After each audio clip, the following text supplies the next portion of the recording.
Baik, Assalamualaikum warahmatullahi wabarakatuh.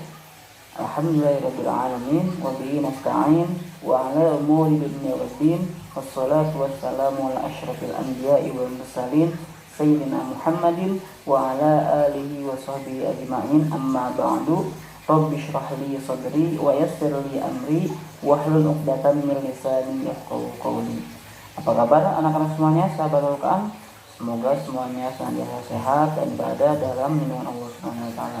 Baik, sebelum kita bahas materi mengenai pertama kali Rasulullah menyampaikan berita Isra Mi'raj, simak video berikut. Dilontarkan pada Rasul Shallallahu Alaihi Wasallam. Aisyah radhiyallahu anhu menuturkan, keesokan harinya orang-orang musyrikin datang menemui Abu Bakar Asy-Siddiq radhiyallahu anhu. Mereka mengatakan, lihatlah apa yang telah diucapkan temanmu, yakni Muhammad Shallallahu Alaihi Wasallam. Abu Bakar yang saat itu belum mengetahui peristiwa ini pun bertanya, apa yang beliau ucapkan?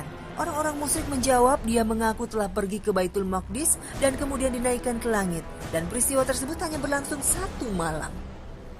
Abu Bakar langsung menjawab, jika memang Muhammad telah mengucapkan seperti itu, maka pasti berita itu benar, karena beliau adalah orang yang jujur. Orang-orang musyrik kembali bertanya, mengapa demikian? Abu Bakar menjawab, aku tetap percaya sekalipun berita tersebut lebih dari yang kalian sampaikan. Aku mempercayai berita langit yang turun kepada beliau. Bagaimana mungkin aku tidak mempercayai beliau tentang perjalanan ke Baitul Maqdis ini? Hadis riwayat Hakim. Perhatikan bagaimana sikap Abu Bakar radhiyallahu anhu terhadap berita yang datang dari Nabi Shallallahu Alaihi Wasallam. Abu Bakar langsung membenarkan dan mempercayainya tanpa ragu sedikit pun. Meski peristiwa tersebut mustahil dilakukan dengan teknologi tercanggih. Baik, bagaimana videonya? Begitulah gambaran ketika pertama kali Rasulullah menyampaikan berita Isra Mi'raj dan para sahabat menanyakan kepada Sayyidina Abu Bakar As-Siddiq. Baik, dikatakan dalam fikih sirah karangan Syekh Sa'id Ramadan Al-Buti rahimahullah bahwa peristiwa Isra Mi'raj itu terjadi pada tahun ke-10 Hijriah, meskipun ada beberapa silang pendapat antara para ulama. Ada yang mengatakan bahwa Ibnu Sa'ad di Tabaqatnya bahwa peristiwa Isra Mi'raj terjadi 18 bulan sebelum hijrah Rasulullah SAW. Jumhur ulama berpendapat bahwa Rasulullah SAW Isra Mi'raj bersama ruh dan jasadnya. Jadi ini merupakan satu mukjizat Rasulullah SAW dari sekian banyak mukjizat beliau SAW. Langsung saja pada saat Isra Mi'raj, setelah Rasulullah Isra Mi'raj, keesokan harinya Rasulullah seperti agak sedih. Bukan karena peristiwa Isra Mi'raj itu, tapi bagaimana beliau menyampaikan peristiwa Isra Mi'raj itu kepada orang-orang kafir. Pasti ini akan didustakan. Disitulah ketika Rasulullah kebingungan, disitulah datang Abu Jahal. Nah, Abu Jahal menanyakan, Muhammad, ada berita apa hari ini? Rasulullah karena orang jujur, beliau menyampaikan, tadi malam aku diisrokan dari Masjidil Haram ke Masjidil Aqsa Palestina. Kemudian dari situ aku mi'raj, naik ke atas langit sampai ke Sidratul Muntaha. Nah, ketika mendengar itu, hati kecil Abu Jahal menerima bahwa karena Rasulullah tidak pernah dusta, menerima bahwa itu memang benar. Tapi kesombongan yang ada dalam hatinya menutupi hati kecilnya. Akhirnya Abu Jahal menertawakan. Kalau seperti itu, baiklah, kamu harus menyampaikan berita itu kepada orang-orang. Akhirnya Abu Jahal memanggil orang-orang. Dan setelah orang-orang terkumpul, hai Muhammad, sekarang katakan apa yang kau barusan ceritakan kepadaku. Maka Rasulullah menceritakan, tadi di malam aku diisrokan oleh Allah dari Masjidil Haram ke Masjidil Aqsa, kemudian mi'raj ke langit sampai Sidratul Muntaha, dan sekarang aku di sini lagi. Orang-orang heran. Bahkan tidak sedikit orang yang tadinya sudah beriman akhirnya kufur karena mendengar berita tersebut. Kemudian orang-orang bertanya, kalau tadi malam Isra ke Baitul Maqdis sampai naik ke Sidratul Muntaha dan sekarang pagi udah ada di sini lagi.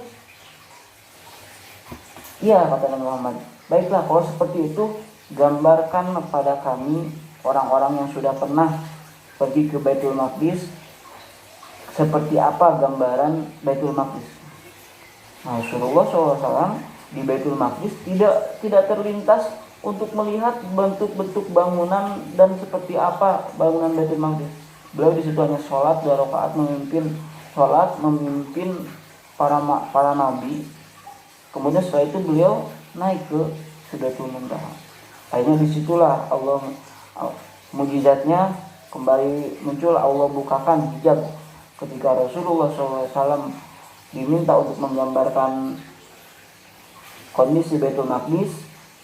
Maka seperti yang diriwayatkan oleh Imam Bukhari Muslim, meriwayatkan lamma kadzabatni Quraisyun kumtu fil hijri fajallallahu li baital maqdisi fatafiktu akhbiruhum an ayatihi wa ana anzuru ilaihi. Ketika kaum Quraisy mendustakanku, aku berdiri hijr Ismail, lalu Allah memperlihatkan Baitul Maqdis kepadaku, kemudian aku kabarkan kepada mereka tentang tiang-tiangnya dari apa yang aku lihat. Ini adalah salah satu mukjizat Rasulullah SAW. Jadi beliau langsung gambaran Baitul Maqdis terpapar di depan matanya. Kemudian tidak cukup di situ. Orang-orang kafir tidak puas. Akhirnya orang-orang kafir ini menyampaikan apa yang disampaikan Rasulullah SAW kepada sahabat terdekatnya. Siapa? Sayyidina Abu Bakar As-Siddiq. Dengan harapan dia akan menolaknya. Ternyata ketika mereka menyampaikan peristiwa Isra Mi'raj tersebut, apa jawaban Abu Bakar Siddiq? Jika memang benar Muhammad yang mengatakannya, dia telah berkata benar, dan sungguh aku akan membenarkannya lebih dari itu. Nah, dari sinilah Sayyidina Abu Bakar diberi gelar As-Siddiq, yaitu orang yang selalu membenarkan apa yang dikatakan oleh Nabi. Padahal beliau saat itu belum mendengar ceritanya langsung dari Nabi. Beliau hanya sekedar ditanyakan oleh orang-orang kafir tentang cerita Nabi Muhammad Isra Mi'raj dari Makkah ke Baitul Maqdis sampai ke Sidratul Muntaha. Tapi karena beliau orang yang sangat mempercayai Rasulullah, sahabat yang sangat dekat dengan Rasulullah, maka beliau berkata dengan yakin, jika memang benar Muhammad yang mengatakannya, dia telah berkata benar, dan sungguh aku akan membenarkannya lebih dari itu. Maksudnya, jika Rasulullah berbicara atau mengisahkan sesuatu hal yang lebih aneh, lebih di luar nalar dari itu, maka pasti Abu Bakar akan mendengarkan atau Abu Bakar akan membenarkan apa yang dikatakan oleh Rasulullah SAW. Kurang lebih seperti itu. Sekian dari Pak Ajis, mohon maaf atas segala kekurangan. Wassalamualaikum warahmatullahi wabarakatuh.